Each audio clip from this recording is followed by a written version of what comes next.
السلام عليكم ورحمة الله وبركاته.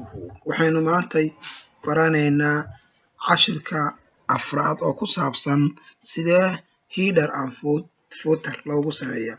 Dukumeentiga marka hore qoro aad rabtid inaad header footer u sameysid dalka Soomaaliya ee aan ka dhigay kadibna halkan waxaan ku qoray waxa ku yaala dalka Soomaaliya geeska qaaradda Afrika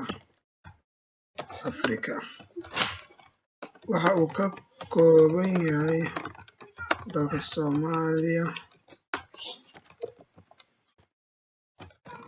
gobollo kala duwan oo gaaraya 18 gobol.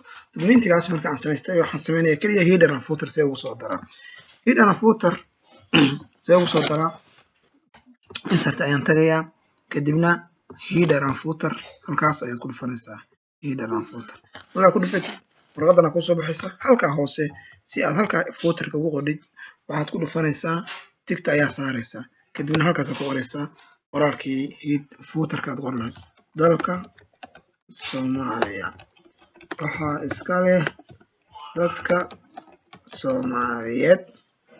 Okay, apply-gu waa apply all iyo apply kaliya. Apply waa maxay hal slide ku apply garay macnaha ka muuqdo.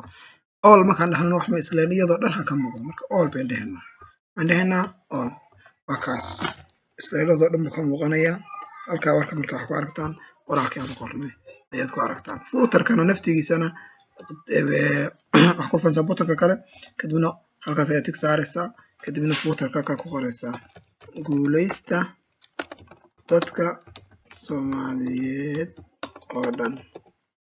Okay, then hadhowdii iyadana apply all ayaad dhahaysaa sidaas ayaa lagu saaraa waxa loo yaqaano header and footer.